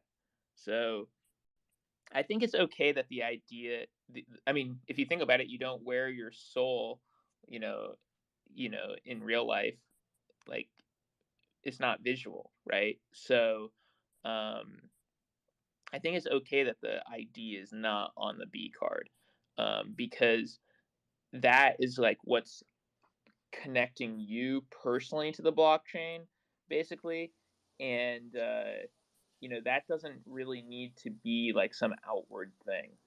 No, not at all. And I think if we teach people like good practice about like if they're verifying people, like always checking ID numbers, then that's just like a good practice. And it's maybe not something that people are used to like right now in today's current like current form and what we do, but like I don't know, that sounds like something that future me does. Yeah, I'll tell you one more option we thought about for like an increased verification. And I'm not to say like this is being like strongly considered or not, but one idea that we had was, initially for some period of time, maybe the next 1,000 people or something, we say, you know, people can still basically go mint these themselves, but it does need to go through like an admin review and just like a quick check, like, okay, does this person check out? And then over time, scale that to like key community members who could like serve that function. The probably, you know, on like, you know, what happens if people are onboarding in like different languages and stuff, like, you know, how are we even super accurately verifying them? But I mean, like the concept being that, hey, anyone in the top 10, top 25, you know, is much better at verifying. So having one of the high reliability people, you know, and by that I'm saying highly validated people by the network have to cross check, you know, random people, you know, that are, you know, because does it, like, we just know intuitively if someone has 5 bcards, if you have 3 people that each have 5 bcards and then they send bcards to another person, yes, they are validating that person, but that validation is absolutely weaker than if, you know, a Werebear, Rose Jade, and Yamo verify someone. And so, you know, does there need to be one person or something that's higher, you know, like a bigger node effectively, that highly like large, you know, validator to validate other people? Or is it sufficient to just rely on the 3 of anyone in the network? Maybe like just final verification from like a 1.0 member. You need one from a 1.0 member. Yeah, I mean, that works, say, for maybe the next little cycle, but I don't think that's like a long-term solution. You know, if the network was large, it would have to be like almost like some scaling thing where, like, you know, it needs one person in the top, you know, 1% of, or top 5% of validation to validate you. I mean, this is substantially more complicated for us to do. You know, so but do we think something like that is needed or not really necessary? I don't think so. I personally do not think so either. Yeah, I don't think so either, because this is going back to our conversation about, okay, say someone wanted to create like a spam account, right? They are not going to, okay, say they get verified by 3 people, say they get verified by 4 people. They first of all, you know, they're not even that big, because they're not going to keep getting verified by people. They're not going to keep getting verified by nodes. Well, the problem is they could create a little circle, like a circle jerk, like a web. Yeah, yeah. You like know, a that web. just verifies Okay, themselves over and over and over and right. over. And this would kind of combat that. Right. We just have to think, like, what are they being malicious for, and can that type of behavior like last, and like what are they trying to accomplish? Yeah, I mean, it doesn't actually make any sense in our current system for that to occur. Right. It's just like, yeah, I'm not too concerned about these things, but they were just things we were thinking about. You know, we were just like, hey, we literally were like about to push it live, and then we're like, okay, actually, let's just pause for like a day or two, think about some of these big picture questions, you know, before we go live. Are we comfortable with all these decisions? So that's kind of like what I'm saying right now. These are just the ones. These are like what I'm saying are not even my opinion of what we should do. This is actually the opposite of what we have written. It's just like, hey, are we comfortable with the choices we've made? Because once we go live, like, you can't really change them. Yeah, I was thinking of, would it be possible to change the name of the business cards? Like, instead of mine saying business card 3869.eth, like they'll say business card 120. Because what if someone has a 42 character? What is that going to show? Business card 42 character? Give me one second. I actually have it, so give me one second.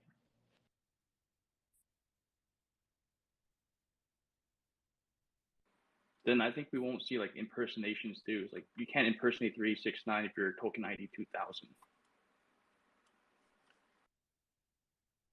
Yeah, good point.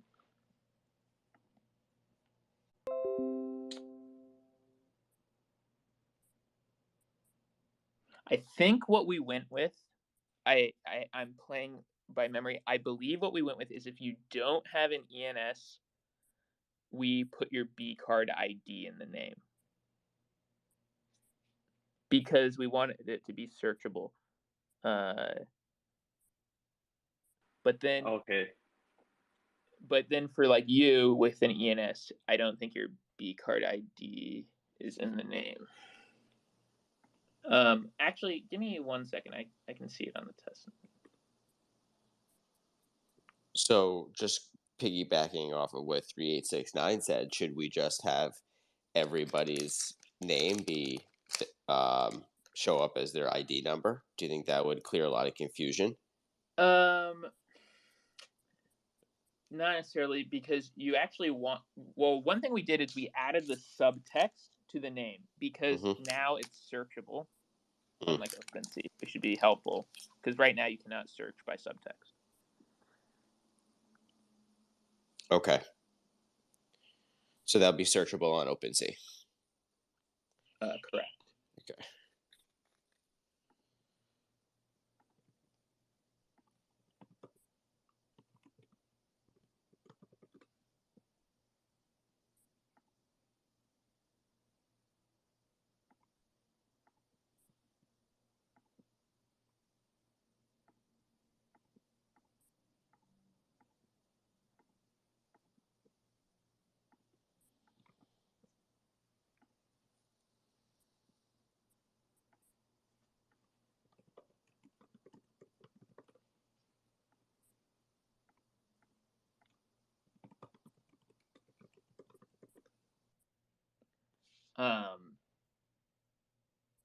Yeah, I believe it's that you can see just the ID on the. I mean, would you want your IDs in your names?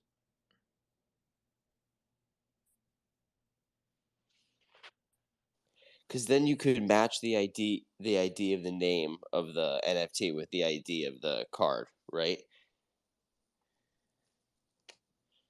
I guess. I don't know if that's useful. Yeah, I don't know. Yeah. Sorry, my freaking internet sucks.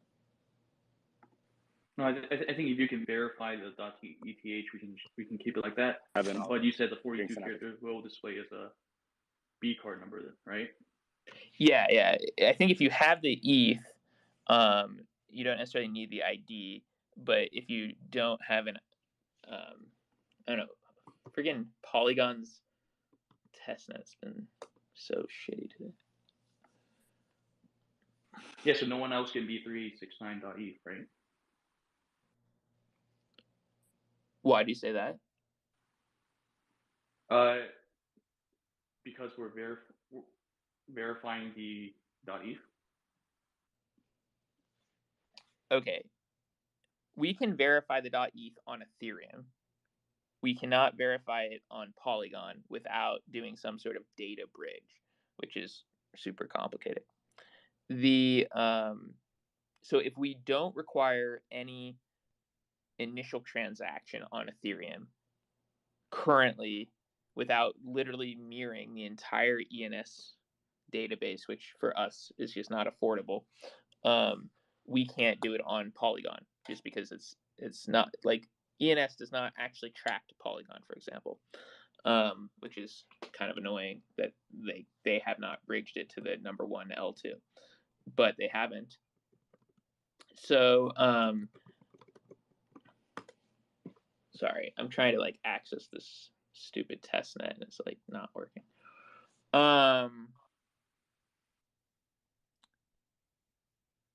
Give me 2 minutes. The way it's currently set I'm trying to get to this thing to tell you the accurate thing, and it's just like their website's just down. So the OpenSea's testnet. Okay. So basically, the one we're going with is they can do a custom text. But if they don't enter the custom text, it would be the Bcard ID. The name on the name The on OpenSea. Yeah. But on the card, it would be the 42 characters for people that do not have an ENS, because that needs to be your payment address. So if you receive the B card, you can actually send the B card to the person.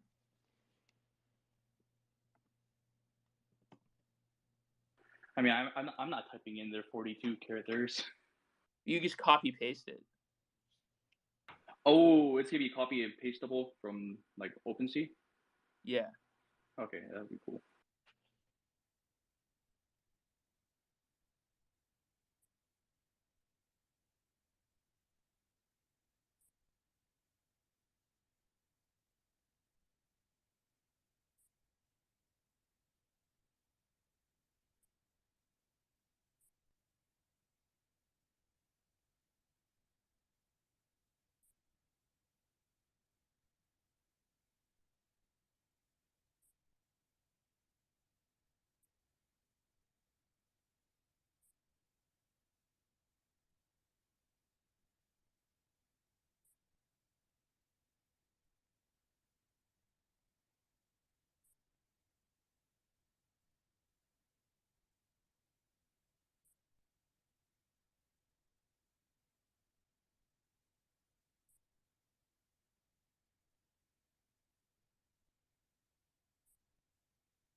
What about if someone sells the .eth that is in the title of the name of the card on OpenSea, like that title I'm talking about?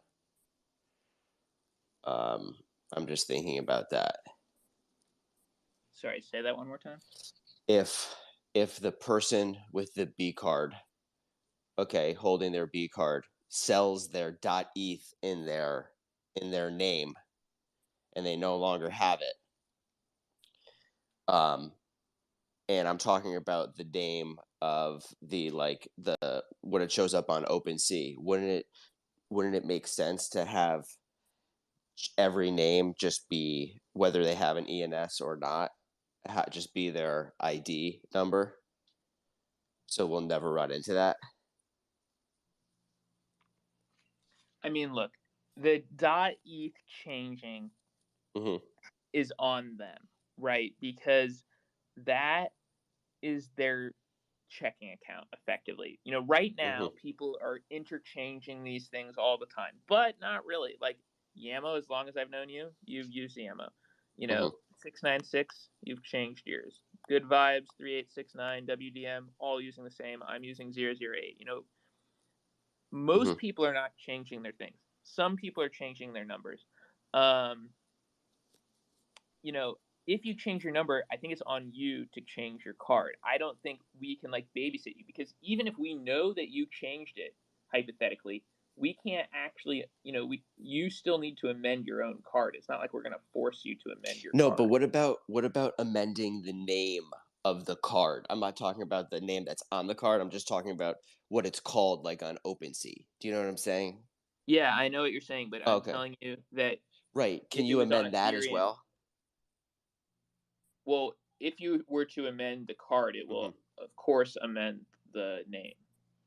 Oh, okay. It will automatically update it in OpenSea because of the contract. Okay, got it.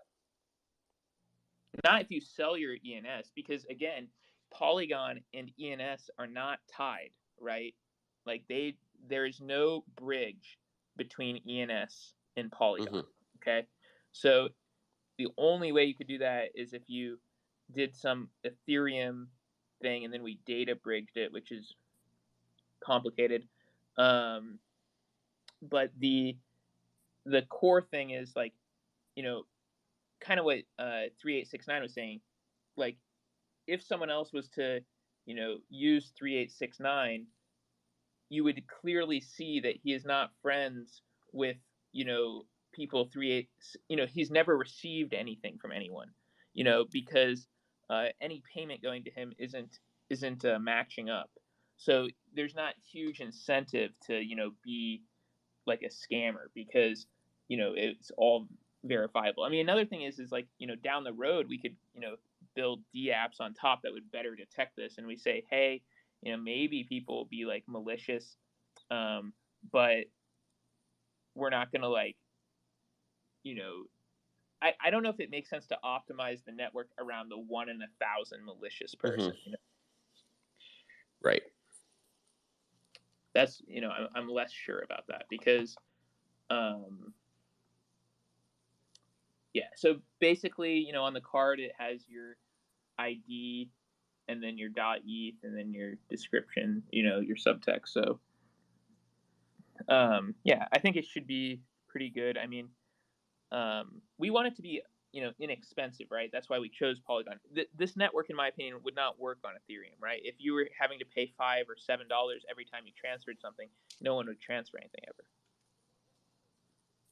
No, they wouldn't. Just one more question about this. So basically how it shows up now, right, is on OpenSea, or when I access my NFTs, the name of your business card is business card, or like 008's business card, and mine is 3262 right now. Okay. Mm-hmm. What if I sold 3262.eth? How would I be able to update my name of my card in like OpenSea, or would it still read business card 3262? If you sell it and you do nothing, it would still read 3262. Right. But then understand that if you're active, you'd be receiving the wrong information. So therefore, and even if this was ENS verified, this would occur, right? So then what you need to do is go to the contract, which will of course have instructions for it, and you would just go amend the card, and you would say, I've changed my ENS to WDM.eth, amend. There you go. Right. And so then on OpenSea, would it show up as like business card, like WDM, like business card? Yeah, of course, because that's just pulling from our contract. Got it. Okay, cool. You might have to refresh the metadata, but yeah. Right. Understood. Okay, cool. So that's all from the contract. Got it. Yeah, and then we're switching to an SVG file, so it's all pulling all information from each NFT, no IPFS or anything. So we shouldn't have like any sort of like decay or anything like that. As long as Polygon exists, our network would exist. I did talk to Dylan yesterday about the whole IPFS decay for a while, and he said like, yeah, if you aren't pinning it properly, there's like a the network basically like constantly is like throwing out the trash, and so there actually is a lot of risk around IPFS decay over time.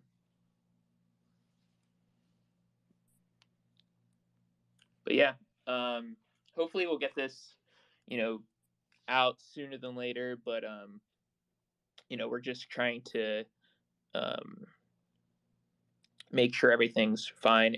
And I think the big updates to 2.0 are your ability to amend it, the fact it's fully on chain, ability to mint it, that the B cards that you're earning are directly tied to the B cards, dynamically tied to the B cards you're receiving. And then the other thing is the social recovery. And I don't know if people are going to use that or not, but basically allowing through a multi-sig, like a 3 of 5 multi-sig, your ability to recover your B card in the event of a hack. And like we say, we have it set up where you could use anyone in the network, but you could also just use multiple wallets of your own. And you don't need to use this, but if you would like to have a recovery mechanism, you can do it. So, and that would, and there could still be recovery potentially, from a centralized perspective, like through an admin, but, we want to build it so if, we, disappeared off this planet, me and the dev, the network would be able to do recovery without admin intervention. Ideally there will be no admin intervention. there has to be a little bit of permissions given, though, because this is a platform where people are providing information, and you never know if someone does something highly illegal or whatever. So there, if we thought we were going to get kicked off, OpenSea because someone's doing something horrible, maybe there's some repercussions to that person. But broadly speaking, we're trying to set it up so there should be no need for any administrative intervention.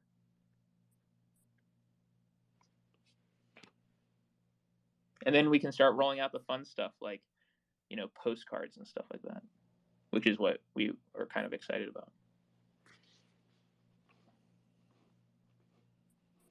Because if you think about it right now, on not just in Web3, but broadly in the internet, there's not a great way to, gift someone something digitally that's like memorable, personalized. Like straight up, if you want to like just send someone a little bit more than like an email, but not a physical item, what do you send them?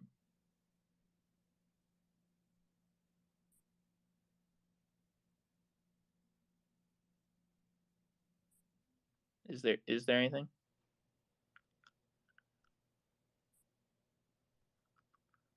Sorry, what'd you say? If you were sending someone something? Like, just in general, like, there isn't like this. I don't think this really exists right now in the internet, not just Web3, but like where you have like a special moment with someone and you want to send them something, but you don't want to send them like just a text, and you also don't want to send them like a physical gift. What do you send them? You could do maybe like a gift certificate, or maybe like a maybe buy them something off Etsy, or but still that's a physical item. There's not like actually like a great gift sort of thing that's relatively inexpensive, that's a digital good. Like I can't really think of that. The Dev and I were thinking like that product doesn't really exist. That's like what a Bcard postcard is, in our opinion, because NFTs are far too expensive to just give to people. Okay, and it's awkward. But if it's a personalized gift, well, then there's no return value because it's personalized, and it's it's digital. So that actually doesn't really exist, I don't think. So I think that's the postcard need. But anyway, we can re-meet tomorrow, but we're working through all this 2.0 stuff like every day, and hopefully it's up sooner than later. But we just want to make sure that whatever we push, we're very happy with. Yep. I mean, listen, I don't think paper products exist yet on the blockchain. I think this is a great first example and use case, and I'm really excited for that because you want to send people Bcards right now, and it is kind of meaningful, but like if you could personalize it in a way that captures a moment or captures something, that's what I'm excited about. And I think that will spur a lot of printing, which will spur a lot of activity. So excited. Yep.